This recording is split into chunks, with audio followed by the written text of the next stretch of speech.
Mercedes' headlights carved weak tunnels through the blizzard, each gust of wind erasing Nathan Carson's visibility faster than the wipers could restore it.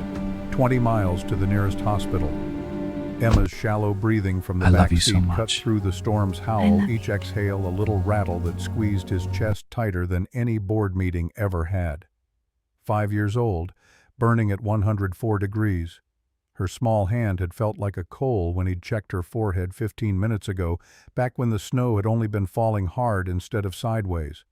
The thermometer in his coat pocket read 40.1 Celsius now. He'd converted it 3 times, certain the number was wrong. It wasn't. Nathan's knuckles were white on the steering wheel, his $10,000 suit jacket soaked through from carrying Emma from the penthouse to the parking garage. The heated seats did nothing against the cold fear spreading through his bones. 2 years. 2 years since Catherine had died in his arms, her final words a whispered promise that he'd be enough for Emma, that their daughter would be okay. He wasn't enough. The fever proved it. The rear tire caught black ice at mile marker 42. The Mercedes spun once, twice the world outside, becoming a white blur punctuated by the dark shapes of pine trees. Nathan's arms locked his foot, pumping the brake in the useless pattern his driver's education instructor had drilled into him 20 years ago. The luxury sedan's computer systems screamed warnings in calm female voices as if politeness could stop physics. The ditch swallowed them with a crunch of metal and a shower of snow from the embankment above. The airbag deployed powder, filling his nose and mouth. Behind him, Emma's car seat held, "Thank God, thank God, thank God," but her breathing had gone quieter. Silence settled over the wreck, broken only by the tick of cooling metal and Emma's labored inhales. Nathan's door was wedged against frozen earth. He twisted in his seat, reaching back to touch Emma's face. Still burning. Her eyes were closed, lashes dark against flushed cheeks. The window beside her had spiderwebbed but held. He tried his door again, threw his shoulder against it. The frame had crumpled just enough to trap him. His phone showed no signal. Of course, the storm had probably knocked out half the cell towers between here and the city. Movement outside caught his attention. A figure in a threadbare coat hood pulled low, trudging through knee-deep snow along the road's shoulder. Nathan pounded on the window with the heel of his palm, ignoring the pain that shot up his wrist. The figure stopped, turned. Even through the snow-caked glass, Nathan could see the moment of decision on the stranger's face. The slight lean away, the half-step backward that people made when they encountered trouble that wasn't theirs. Then the figure's gaze shifted to the back seat, to Emma's small form in the car seat, and everything changed. The stranger waded through the drift boots, sinking with each step. Gloved hands cleared snow from Nathan's window, and he found himself looking at a woman maybe 30 years old, her face raw from the cold dark hair escaping from beneath a knit cap that had seen better winters. She gestured for him to roll down the window. He hit the button. Nothing. The electrical system was dead. The woman cupped her hands around her mouth. "Is anyone hurt?" "My daughter." Nathan had to shout over the wind. "She has a fever. I was trying to get to the hospital." The woman didn't hesitate. She moved to Emma's door, wrenched it open with a strength that surprised him. Cold air flooded the interior. Nathan twisted further, watching as the stranger leaned in, pulling off one glove to press fingers against Emma's neck. Pulses fast but steady. The woman's voice was clinical now, stripped of everything but assessment. "How high is her temperature?" 104. "Maybe higher now." The stranger's jaw tightened. She looked at Emma's flushed face, the glaze in the child's half-open eyes, and made a decision. "I'm a nurse.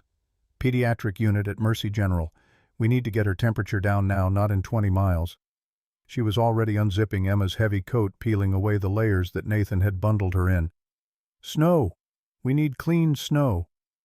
Nathan finally got his own door open by kicking it 3 times, the metal shrieking in protest. He stumbled out into drifts that reached his knees, his Italian leather shoes immediately soaked through. The nurse was scooping handfuls of fresh powder from the embankment, packing it into Emma's coat, creating cold packs. Under her arms, behind her neck, inside her thighs. The nurse worked with the efficiency of someone who'd done this before, though probably not on the side of a highway in a blizzard. We need to bring the core temperature down before she seizes. Nathan grabbed Snow with numb hands, following instructions. Emma whimpered when the cold touched her skin, and the sound cracked something in his chest. At least she was making sounds. Talk to her. The nurse positioned more Snow. Keep her conscious. Emma, baby, it's Dad. We're going to make you feel better. His voice cracked on the last word. He couldn't lose her too. He couldn't. Remember the story about the princess and the snow castle? You're being so brave, just like her. The nurse glanced at him, something flickering in her expression. Then she returned her attention to Emma, checking the child's pupils with a small flashlight she'd produced from her pocket. The light was dim, battery dying, but enough. Reactive. That's good. She felt Emma's pulse again. It's dropping. Slowly but dropping. Nathan realized he'd been holding his breath. He let it out in a white cloud. Thank you. God, thank you. The nurse didn't acknowledge the gratitude.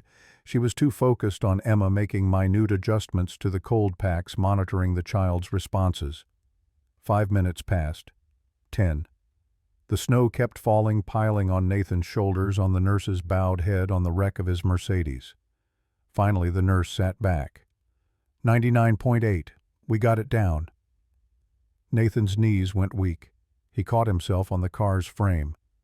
How did you know what to do? Medical school teaches you the textbook version.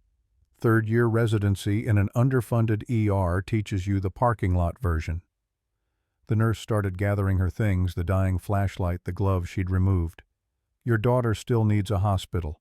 That fever will come back and she needs antibiotics. But she's stable for now. She stood brushing snow from her coat. In the Mercedes' interior light, Nathan could see the worn patches on her sleeves, the careful mending on one pocket. Her boots had duct tape reinforcing the sole. Please. Nathan pulled out his wallet, fingers clumsy with cold. Let me pay you. For your help. No. The word was flat, final. The nurse was already walking away, back toward the road. Wait. Nathan scrambled after her, wallet still in hand. At least let me call you a car. You can't walk in this. I've walked in worse. It's 15 degrees out here. And I have a shift in 40 minutes. The nurse kept walking, her boots punching through the snow crust with each step. Your daughter needs you more than I need money from strangers. Nathan stood there, wallet open, hundreds visible in his hand, watching her disappear into the white. He'd built a fortune on reading people, on finding what they wanted and giving it to them in exchange for what he needed. This woman had wanted nothing. She'd saved Emma's life and walked away like it meant nothing, like he meant nothing.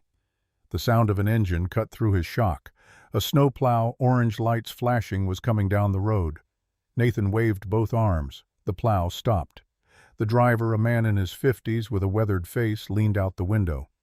You folks all right? My daughter needs a hospital. Nathan was already moving toward Emma. Can you help?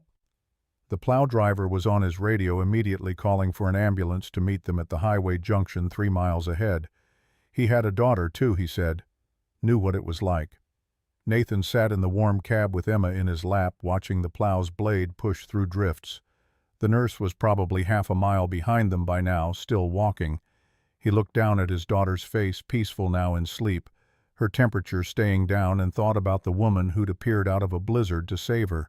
He didn't even know her name. 3 hours later, Emma was stable in a pediatric ward bed, pumped full of antibiotics and fluids, her fever broken for real this time. Bacterial infection, the doctor said. Could have been serious. Lucky they'd gotten her temperature down when they did. Nathan sat by her bed, his suit jacket draped over the chair back to dry his shirt still damp against his skin. He'd called Marcus, his COO, to cancel the morning's acquisition meeting. Marcus hadn't asked questions beyond, "Is Emma okay?" That was why Nathan kept him close. The night nurse came in to check vitals. Different woman, older, with kind eyes and steady hands. Nathan waited until she'd finished before asking, "Is there a Sarah Mitchell working here, pediatric nurse?" The woman looked up from her chart. "Sarah. She's on the night shift usually. Downstairs in PED's intensive care." A pause. "You know her? She helped my daughter tonight, on the highway." The nurse's expression softened. That sounds like Sarah. She was walking to work, wasn't she? Saves the bus fare to pay for her mother's care. Nathan felt something twist in his gut. Her mother...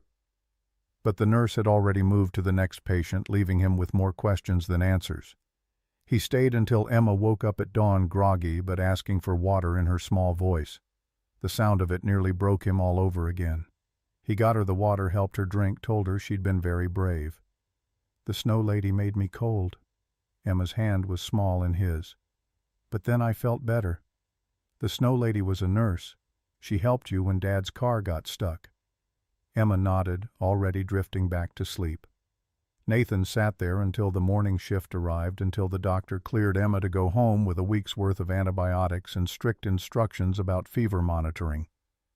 Marcus was waiting in the lobby, having brought fresh clothes and Nathan's phone charger. He took one look at Nathan's face and didn't ask about the meeting he'd missed or the acquisition deal that had probably fallen through. "Emma's okay. She's okay."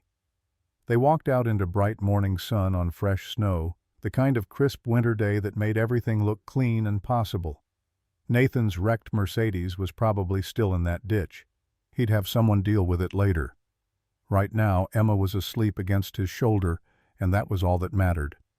But as Marcus drove them back to the city, Nathan found himself thinking about the nurse again, about the way she'd worked with complete focus, no hesitation, no questions about payment or recognition, about her worn coat and the long walk ahead of her in the blizzard, about the fact that she'd saved his daughter's life and hadn't wanted anything in return.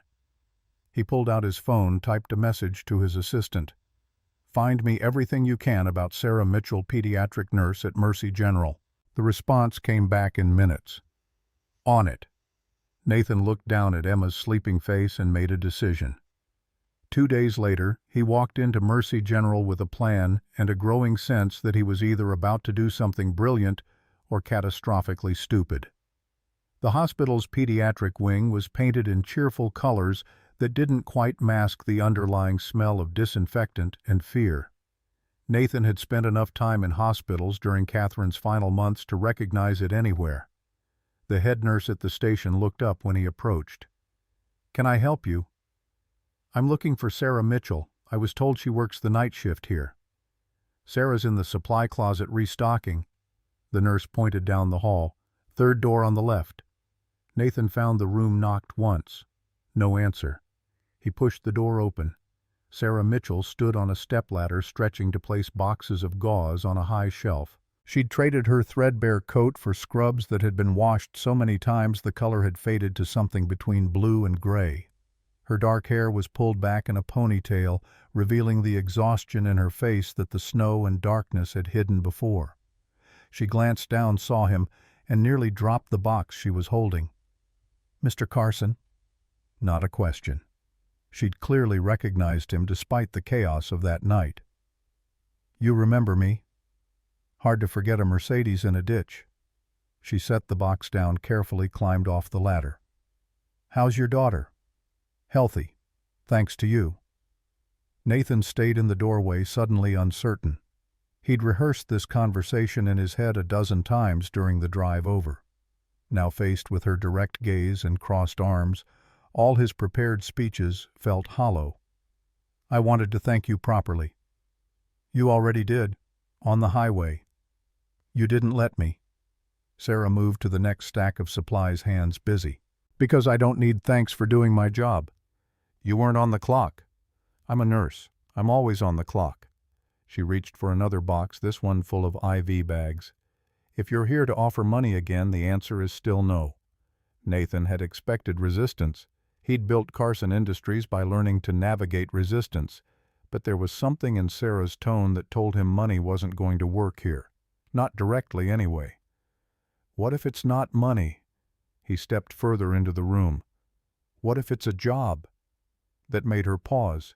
She set the box down, turned to face him fully. "I have a job. 2 jobs according to my research. This one and a weekend shift at St. Joseph's Clinic. 16-hour days, 6 days a week." He watched her expression tighten. "That's not sustainable."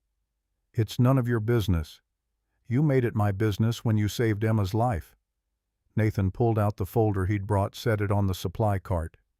I need a private nurse for my daughter. 6 months full-time, living in my penthouse to provide 24-hour care. Sarah's laugh was sharp. You're serious? Completely. He opened the folder, showed her the contract he'd had legal draw up.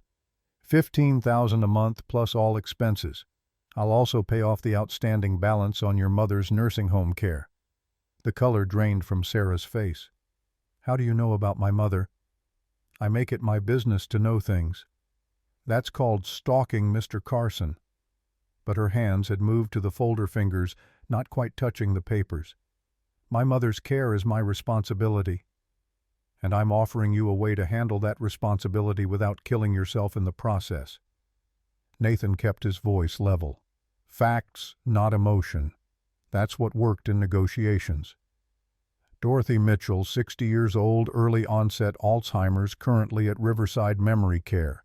They're threatening to discharge her because you're 3 months behind on payments. Sarah's hands clenched into fists. You have no right. I have every right to try to help the woman who saved my daughter. Nathan pushed the folder closer. This isn't charity. Emma needs specialized care. She's had selective mutism since her mother died 2 years ago. She barely speaks, won't interact with other children, fights with every nanny I've hired. But she talked about you. She called you the Snow Lady and said you made her feel safe. Something flickered across Sarah's face. Pain, maybe, or recognition. I can't just leave my job. You'd be taking a better one. I can't live in some stranger's penthouse. Emma needs consistency. I work 70-hour weeks. She needs someone there. She needs her father. The words hit harder than Nathan expected. He forced himself not to react, to stay on message. She'll have both. Her father, who's learning to balance his life, and a nurse who actually cares about children instead of a paycheck. Sarah turned away, arms wrapping around herself. You're asking me to give up my independence. I'm asking you to help a little girl who hasn't smiled in 2 years. Low blow. Nathan knew it. But desperation made him willing to use whatever leverage he had, and the way Sarah's shoulders tightened told him the arrow had landed. She was quiet for a long moment, staring at the wall of supplies. Then, why me? You could hire any nurse in this city. Someone with better credentials, more experience. Emma trusted you. Nathan moved to stand beside her, careful not to crowd. In 5 minutes on a highway, you got through to her in ways I haven't managed in 2 years. That's not something I can find in a resume. Sarah looked at him, then really looked at him, and Nathan felt stripped bare under her gaze. She wasn't seeing the CEO or the penthouse or the money. She was seeing something else, measuring something. 6 months, she said finally. And I wanted in writing that I keep my nursing license active. I'm not giving up my career for this. Done. And I visit my mother 3 times a week, non-negotiable. I'll arrange a car service. I don't need... She stopped herself, seemed to recalculate. Fine, a car service. Nathan held out his hand. So we have a deal. Sarah stared at his hand for a long moment. Then, without taking it, I need to give my notice. 2 weeks. 1 week. I'll pay the difference to the hospital. Her eyes narrowed. You're used to getting your way, aren't you? I'm used to solving problems efficiently. Nathan lowered his hand. Emma starts kindergarten in 3 weeks. I need stability in place before then. Sarah grabbed the folder, flipped through the contract with the speed of someone who'd read a lot of medical charts. This clause here, about termination. You can fire me any time for any reason. Standard employment language. No. If I'm giving up 2 jobs for this, I need protection. 6 months guaranteed unless I do something illegal or harmful to Emma. Nathan hadn't expected her to negotiate. Most people saw the number and signed. Fine, I'll have legal revise it. And I want my own room, with a lock. Something in her tone made Nathan look at her more carefully. There was a wariness there, a wall that hadn't been visible on the highway. Of course. She set the folder down.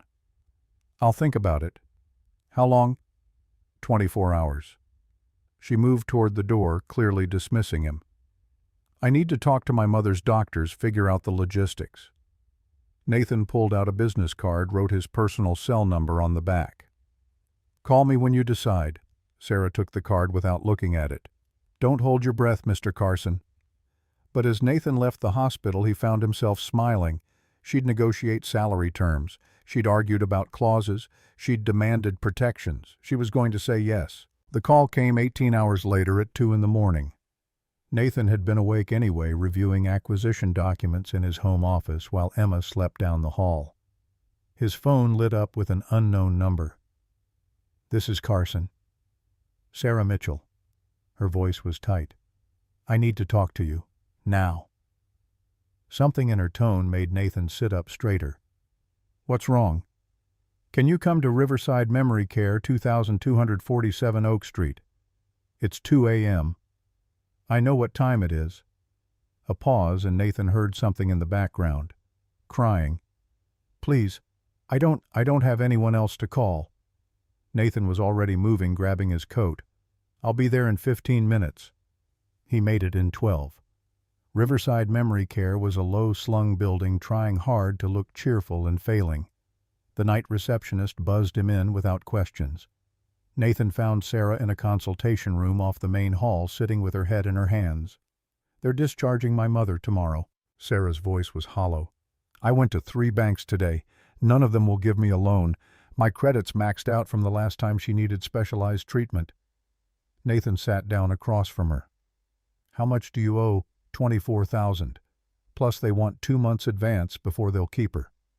Sarah looked up, and Nathan saw the exhaustion there, the bone-deep weariness of someone who'd been fighting too long.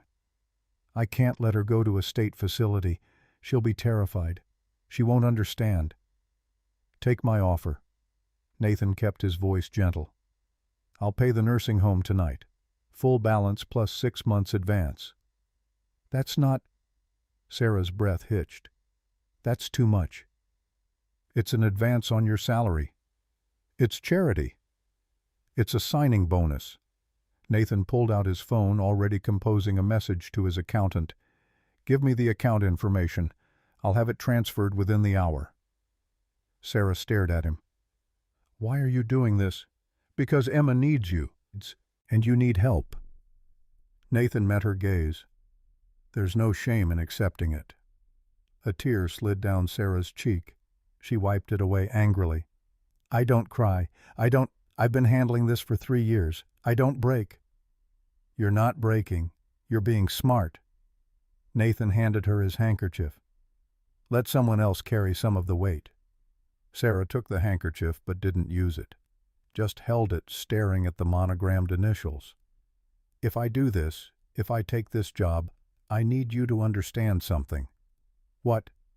I'm not going to pretend to be something I'm not. I'm not going to dress up and play society girlfriend for your business dinners. I'm not going to be grateful and quiet and stay in my place. Her voice had steel in it now. I'm a nurse. I'm good at my job. I'll take care of Emma like she's my own, but I won't be bought. Nathan felt something shift in his chest. Respect, maybe, or recognition. I don't want you to be bought. I want you to help my daughter. And after 6 months?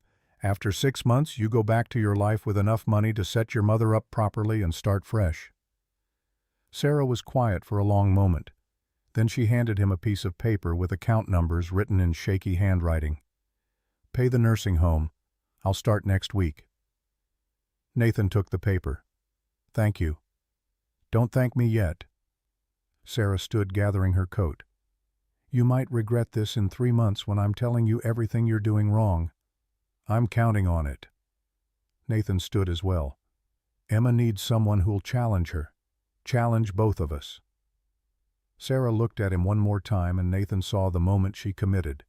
The shift from wary to determined. 1 week. I'll need that long to pack my things and arrange my mother's transfer to a better facility closer to the city. Done. I'll have my assistant coordinate everything. I can coordinate my own... She stopped, seemed to recalculate again. Fine, but I approve all the decisions about my mother's care. Of course. They walked out together into the pre-dawn cold. Sarah's car was a 15-year-old Honda with a cracked windshield. Nathan's driver was waiting by the Bentley. "I'll see you next Tuesday," Sarah said, unlocking her car. 9 a.m. 9 a.m. Nathan watched her drive away, her taillights disappearing into the darkness, and wondered what exactly he'd just set in motion. When he got home, Emma was awake, sitting on her bed with her favorite stuffed rabbit. She looked up when he entered, her eyes still shadowed with the fear that had lived there since Catherine died. "Where did you go, Daddy?" Nathan sat on the edge of her bed. "Remember the snow lady, the one who helped you when you were sick?" Emma nodded, holding her rabbit tighter. "She's going to come live with us for a while, to help take care of you." For the first time in 2 years, Emma smiled. It was small, tentative, but real. "The snow lady is nice." Nathan felt his throat tighten. "Yes, baby, she is." He sat with Emma until she fell back asleep, her small hand wrapped around his fingers, and thought about the woman who'd walked into his life out of a blizzard. Sarah Mitchell didn't want his money, didn't want his gratitude, just wanted to do her job and protect her mother, which meant she was either exactly what Emma needed or the worst mistake Nathan had ever made. He'd find out in 7 days. Part 1. Complete word count, 4,892 words. Marcus showed up at the penthouse on Saturday with coffee and concern written across his face. He'd known Nathan long enough to recognize when his friend was walking into complicated territory. "So, let me get this straight." Marcus settled into the leather chair facing Nathan's desk, the city sprawling 40 stories below them through floor-to-ceiling windows. "You're hiring a woman you met exactly once during a car accident to live here and take care of Emma. She's a pediatric nurse with excellent credentials." Nathan didn't look up from the revised contract he was reviewing. Legal had turned it around in 48 hours, incorporating all of Sarah's demands. And she got Emma to talk. Actually talk Marcus. Full sentences. Emma was delirious with fever. She remembered, asked about the snow lady 3 times this week. Nathan signed the contract, slid it across the desk. "Emma hasn't asked about anyone since Catherine died. Not the nannies, not her teachers, not even her grandmother." Marcus picked up the contract, scanned the terms. His eyebrows climbed. "You're paying how much?" "What it takes." "For 6 months of nursing care, Nathan, I could hire a full medical team for this budget." "Emma doesn't need a medical team. She needs someone who sees her as a person, not a patient or a paycheck." Nathan stood, moved to the windows. The late afternoon sun turned the glass towers across the park into columns of gold. "I've tried everything. Child psychologists, play therapists, specialists from Boston and Seattle. Nothing worked. Then this woman spends 5 minutes with her in a snowstorm and Emma lights up." "Or," Marcus said carefully, "Emma was grateful someone helped her when she was scared. You don't believe that any more than I do." Marcus was quiet for a moment. Then, "What do you know about her? Really know?" Sarah Mitchell, 28, graduated top of her class from nursing school 5 years ago, specialized in pediatrics immediately, works doubles at Mercy General and weekends at a free clinic. Her father died 3 years ago in a construction accident. Her mother was diagnosed with early-onset Alzheimer's 6 months later. Sarah's been supporting both of them on a nurse's salary ever since. So she's desperate for money. She turned down $10,000 in cash on the highway. Nathan turned back to face Marcus. "She didn't want anything from me until her mother's nursing home gave her a discharge deadline. And even then she negotiated contract terms like she was expecting me to take advantage of her." "Smart woman." "Exactly." Nathan moved back to his desk, picked up a photograph of Emma from her 5th birthday party. Catherine had still been alive then, thin but smiling, her arm around their daughter as Emma blew out candles. "I need smart. I need someone who'll tell me when I'm wrong, someone who won't let me hide behind work while my daughter disappears." Marcus studied his friend's face. "You know this is risky, bringing a stranger into your home, into Emma's life. What happens when the 6 months are up and Sarah leaves? Emma's already lost her mother. You want her to lose someone else she's attached to?" The question hit exactly where Nathan had been avoiding looking. He set the photograph down carefully. "I'll handle that when we get there." "That's not a plan, that's hope." "Hope is all I've got right now." Nathan's voice came out rougher than he intended. Emma stopped talking, Marcus. She stopped drawing, stopped playing, stopped everything that made her her. "If there's a chance this woman can bring her back, I have to take it." Marcus stood, grabbed his coat. At the door he paused. "Just be careful. For Emma's sake. And yours."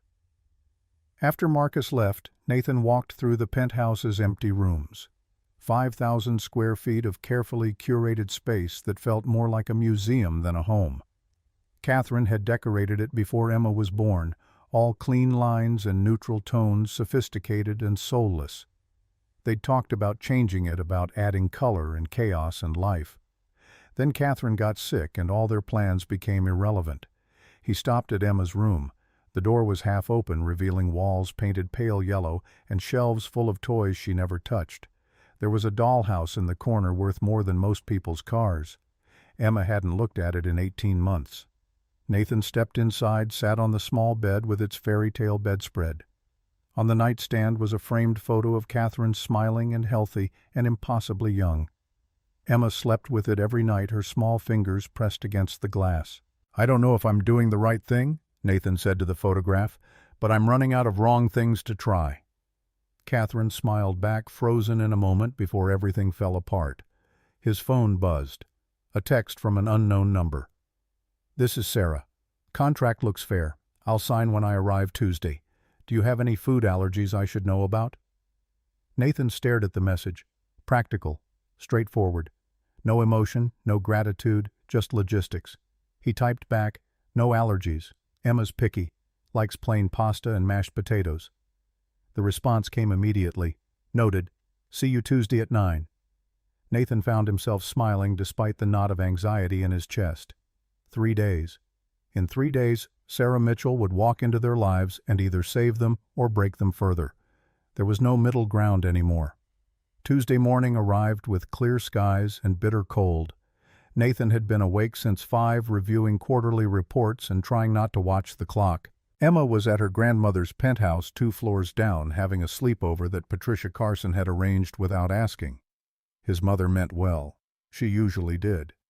But her idea of helping involved removing Emma from situations instead of teaching her to handle them. At 8:50 the doorman called up. "Ms. Mitchell is here, Mr. Carson." "Send her up." Nathan straightened his tie, then immediately loosened it again. This wasn't a business meeting. He needed to stop treating it like one. The elevator opened directly into the penthouse foyer. Sarah stepped out carrying a single duffel bag and a canvas tote, looking around with an expression Nathan couldn't quite read. Not impressed exactly, more like calculating. "Mr. Carson." She set her bags down, extended her hand. Her grip was firm, professional. The wariness from the hospital was still there in her eyes. "Nathan, please. We're going to be living in the same space." "Nathan." She didn't quite smile. "This is bigger than I expected. 5,000 square feet, 4 bedrooms, 5 baths, 2 offices, gym, library." He gestured toward the main living area. "I'll show you around." Sarah followed him through the penthouse, her boots leaving damp marks on the marble floors. She'd dressed in jeans and a practical sweater, her hair pulled back in the same ponytail she'd worn at the hospital. No makeup, no jewelry, except a simple watch. Everything about her screamed, "I'm here to work, not to impress." Nathan found it refreshing. "This is your room." He opened the door to the guest suite farthest from the master. "Private bath, walk-in closet. I had locks installed on the inside of the door as requested." Sarah stepped inside, set her bags on the bed. The room was decorated in shades of cream and sage, tasteful and impersonal. She ran her hand over the lock mechanism, nodded once. "Thank you." "Emma's room is down the hall. Mine is on the other side of the penthouse." "Good." Sarah turned back to face him. "I need boundaries clearly established. I'm here for Emma, that's all." "I understand." "Do you?" She crossed her arms. "Because men in your position usually expect certain things from women in mine." Nathan felt heat rise in his face. "I hired you as a nurse. That's what I expect you to be." Just making sure we're clear. But some of the tension left her shoulders. Where's Emma? With her grandmother. I thought it might be easier to get you settled before... No. Sarah was already moving toward the door. I need to meet her in her own environment, not staged. Where does her grandmother live? 2 floors down. Then let's go. Nathan found himself following Sarah back to the elevator, amused despite himself. She'd been in the penthouse for 5 minutes and was already giving orders. Marcus had been right. This was either brilliant or disastrous. Patricia Carson answered her door with the kind of smile she reserved for people she was judging. Nathan, darling. And this must be the new nanny. Nurse. Sarah's correction was gentle but firm. Sarah Mitchell. You must be Emma's grandmother. Patricia's smile tightened fractionally. Patricia Carson. Please come in. The grandmother's penthouse was everything Nathan's wasn't: warm colors, comfortable furniture, photographs on every surface. Catherine had spent hours here as a child, and Patricia had preserved it like a shrine to happier times. Emma was in the living room, sitting on the floor with crayons and paper scattered around her. She wasn't drawing, just sitting, staring at nothing. Sarah knelt beside her, not too close. Hi, Emma. Remember me? Emma looked up. Recognition flickered in her eyes, followed by something that might have been relief. She reached out, touched Sarah's hand with one finger. The snow lady came back. Nathan's breath caught. 5 words. Emma had said 5 words without prompting. Sarah smiled, and it transformed her face completely. I did. Your dad told me you might need a friend. I don't have friends. That's okay. Neither do I. Sarah picked up a blue crayon, started drawing on a blank sheet. Want to make something together? Emma watched Sarah's hand move across the paper, simple shapes forming into a snowman. After a moment, the little girl picked up a red crayon and added a scarf. Nathan watched from the doorway as his daughter, who hadn't engaged with anyone in 2 years, began to draw with a stranger. Patricia stood beside him, her hand pressed to her mouth. How is she doing that? Patricia whispered. I have no idea. Sarah looked up, caught Nathan's gaze. Something passed between them. Not quite understanding, but acknowledgement. They were in this together now, for better or worse. After an hour, Sarah stood. Emma, would you like to come see your room at your dad's place? I'm going to be staying there for a while. Emma considered this. Then she stood, took Sarah's hand, and walked out without looking back at Patricia. The grandmother watched them go, then turned to Nathan. That woman is either magic or dangerous. Maybe both, Nathan said. Back in the penthouse, Sarah walked Emma through her room, talking in a low, steady voice about where things were and what they'd do together. Emma listened, her small hand still wrapped around Sarah's fingers. Nathan stood in the doorway, watching. In 2 hours, Sarah had accomplished what an army of therapists hadn't managed in 2 years. She'd gotten Emma to engage. When Emma finally fell asleep earlier than usual, exhausted by the emotions of the day, Sarah closed the bedroom door softly and turned to find Nathan standing in the hall. We need to talk, he said. They moved to his office, closing the door. Sarah took one of the chairs facing his desk, crossing her legs and waiting. Nathan poured 2 glasses of whiskey, offered her one. She shook her head. I don't drink on duty. You're always on duty. For the next 6 months, yes. She leaned back. What did you want to discuss?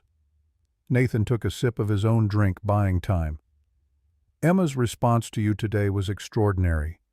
But I need you to understand, she's fragile. If you leave suddenly, if you break her trust, I won't. Sarah's voice was flat with certainty. I signed a contract. I keep my commitments. Even when it's hard. Especially then. She met his gaze directly. My mother doesn't recognize me most days, but I show up 3 times a week anyway because that's what you do for people you love. Emma's not my daughter, but while I'm here she'll be treated like she could be. Something in Nathan's chest loosened. Thank you. Don't thank me for doing my job. Sarah stood. I'm going to make dinner. Does Emma have any texture issues with food? The subject change was abrupt, but Nathan rolled with it. She doesn't like anything crunchy, and vegetables are a battle. Most kids don't love vegetables. We'll work on it. Sarah moved toward the door, then paused. One more thing. Your mother seems like she's trying to help, but Emma doesn't need to be managed. She needs to be heard. Noted. After Sarah left, Nathan sat in his office, the whiskey forgotten. Through the partially open door, he could hear sounds from the kitchen cabinet doors opening, water running, Sarah humming something under her breath. For the first time in 2 years, the penthouse felt like something other than an expensive tomb. His phone buzzed. "Marcus, how's day 1? Nathan typed back, "Ask me in 6 months." But he was smiling when he sent it. 3 weeks became a rhythm that rewrote the penthouse's silence into something almost like music. Sarah woke at 6 every morning, made coffee that actually tasted like effort instead of expense, and had breakfast ready by the time Emma wandered out of her room, clutching the stuffed rabbit that went everywhere. Mashed potatoes for dinner became a nightly ritual, but Sarah added small variations: cheese one night, herbs the next, training Emma's palate without forcing it. Nathan found himself coming home earlier. Not dramatically early, but 7 instead of 9, 8 instead of midnight. He'd walk in to find Sarah reading to Emma on the living room floor, both of them sprawled on cushions with picture books scattered around them like fallen leaves. Emma would look up, smile, and continue listening. No guilt trips about his absence, no demands for attention he didn't know how to give, just space for him to figure out how to be present. The 4th Tuesday, Nathan walked into his office at Carson Industries to find Marcus waiting with a tablet and an expression that meant trouble. "We have a problem." Nathan closed the door, loosening his tie. "What kind? The Victoria kind." Marcus pulled up a news article, turned the screen around. "She's making moves on the Ashford merger. Sources say she's offering the board better terms than we are." Victoria Whitmore. Nathan's business rival for the past 3 years, ever since he'd outbid her company on a telecommunications acquisition she'd wanted badly. She'd made it personal then.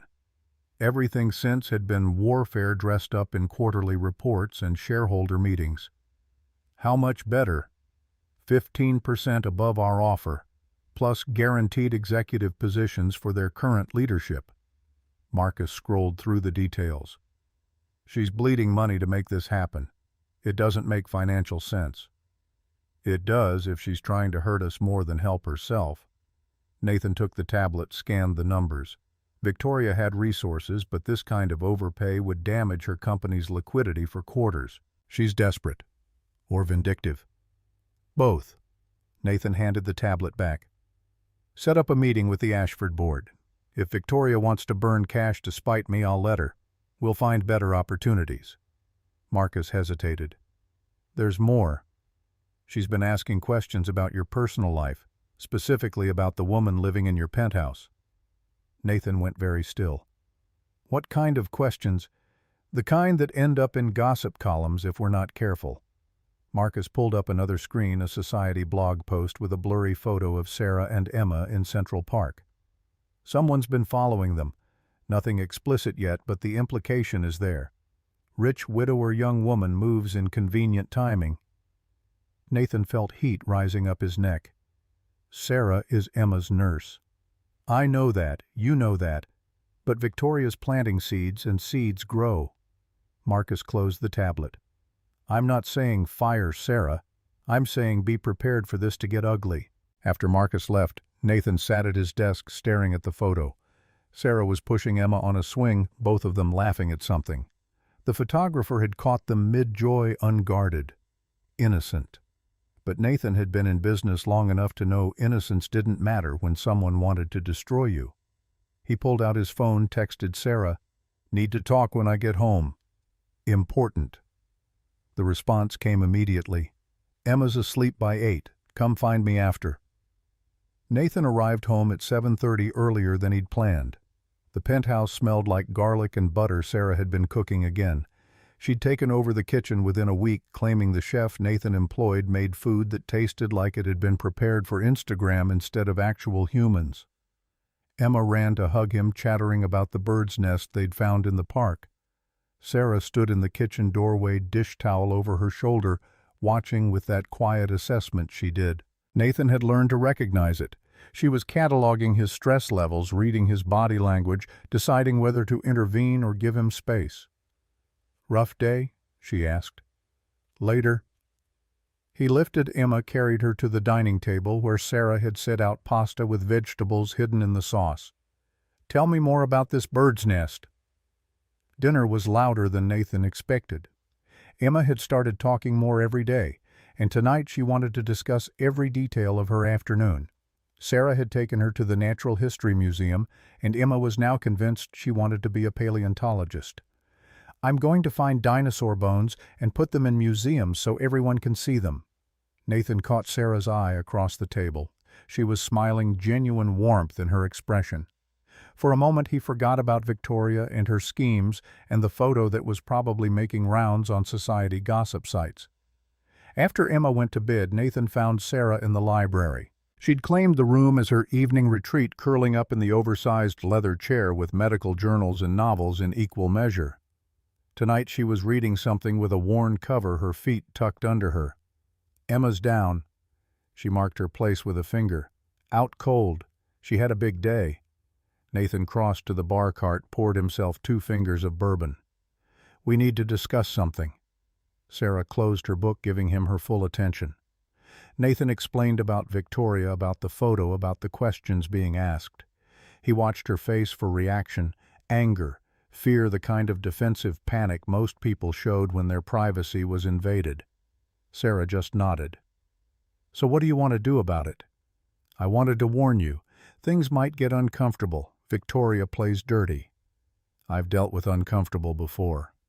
Sarah uncurled from her chair, moved to stand by the window. The city glittered 40 stories below, indifferent to their small dramas. "I'm not ashamed of working for you. If people want to make assumptions, that's their problem. It becomes your problem when those assumptions end up in print. Then we tell the truth." She turned to face him. "I'm Emma's nurse. You hired me to help your daughter. There's nothing scandalous about that.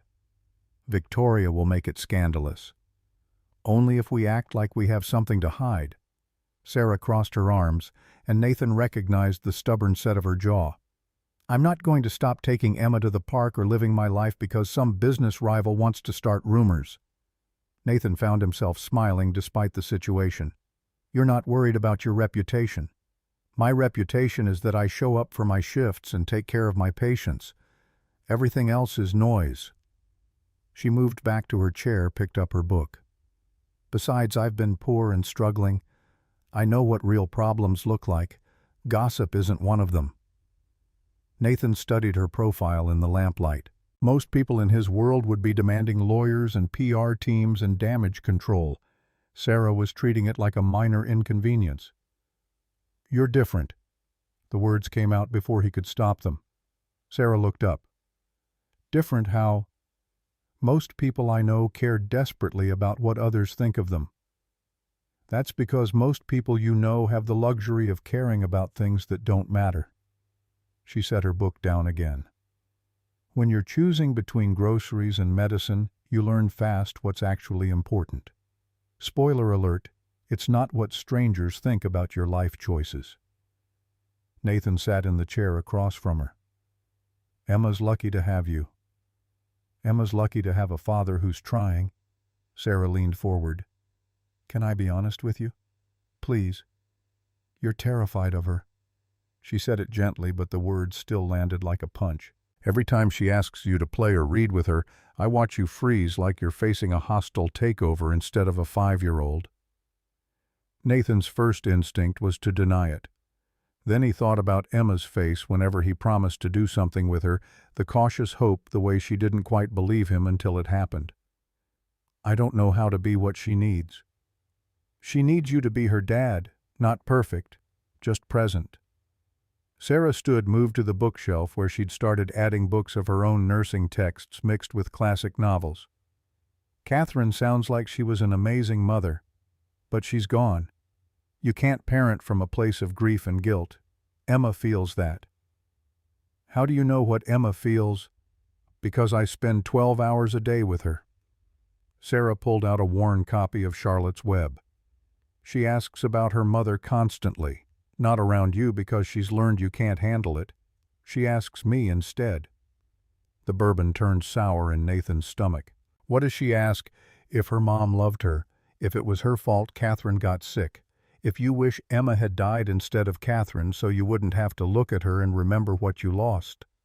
Nathan stood so fast the chair scraped backward. I would never. I know that. But Emma doesn't. She's 5. Her mother disappeared and her father stopped showing up emotionally. Sarah's voice stayed level, clinical almost. I'm not saying this to hurt you. I'm saying it because someone has to. Nathan walked to the window, pressed his forehead against the cool glass. 40 stories below people were living smaller lives with smaller problems. He wanted to trade with any of them. I don't know how to talk to her about Catherine. Every time I try, His voice cracked. He cleared his throat, tried again. I see Catherine in her face. The way she tilts her head when she's thinking. The way she laughs. It's like losing her all over again. Then you need to learn to see Emma instead of Catherine's ghost. Sarah was beside him now, her reflection visible in the window. Because that little girl is disappearing, trying to become invisible enough that you won't hurt when you look at her. Nathan closed his eyes. I'm destroying her. No, you're just lost. Sarah's hand touched his shoulder, brief and solid.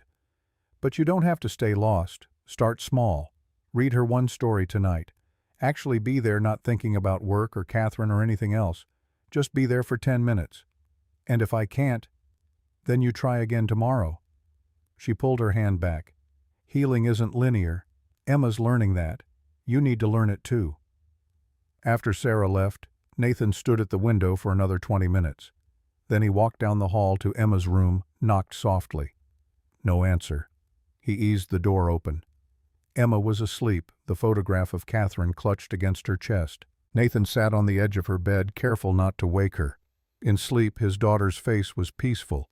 She looked like Catherine, yes, but she also looked like herself. Emma, his daughter, a person separate from her mother's memory. He reached out, tucked a strand of hair behind her ear. Emma stirred, blinked awake. Daddy. Hey, baby. Sorry I woke you. It's okay. Emma sat up, rubbed her eyes. Did you want something? Nathan's throat tightened. Even half asleep, she was asking what he needed instead of just being glad he was there. I was thinking maybe you could tell me about the dinosaurs you saw today, if you're not too tired. Emma's face transformed. She grabbed a book from her nightstand, a guide to prehistoric creatures Sarah must have bought, and launched into an enthusiastic explanation of the difference between herbivores and carnivores. Nathan listened, asking questions he didn't care about because Emma cared about them, and somewhere around the Cretaceous period he realized he was actually enjoying himself. They talked for 40 minutes before Emma's yawns overtook her words. Nathan tucked her in, kissed her forehead. Night, Daddy. Good night, Em. He stood to leave. Daddy. Yeah. I'm glad Sarah's here, but I'm more glad you're here too. Emma's eyes were already closing, even just for a little while. Nathan made it to his own room before the tears came. He sat on the edge of his bed, head in his hands, and let himself feel everything he'd been avoiding for 2 years. The grief, the guilt, the terror that he was failing his daughter every single day. His phone buzzed. A text from Marcus. Victoria's people reached out. She wants a meeting, tomorrow at her office. Nathan stared at the message. Victoria Whitmore didn't request meetings unless she thought she had leverage. This was about more than business. He typed back, set it up, noon. Then he pulled up the photo Marcus had shown him earlier, Sarah and Emma in the park, frozen in a moment of pure joy. Victoria could come at him with whatever she had. She could plant stories and make insinuations and try to destroy his reputation. But she couldn't touch what Sarah had built with Emma. That was real in a way business deals would never be. Nathan fell asleep, still holding his phone, the photo glowing in the darkness. Victoria Whitmore's office occupied the top floor of a glass tower in Midtown, all sharp angles and aggressive modern art. Her assistant, a young man whose suit probably cost more than most people's monthly rent, led Nathan through halls designed to intimidate. It worked on most people. Nathan had been playing this game too long to care.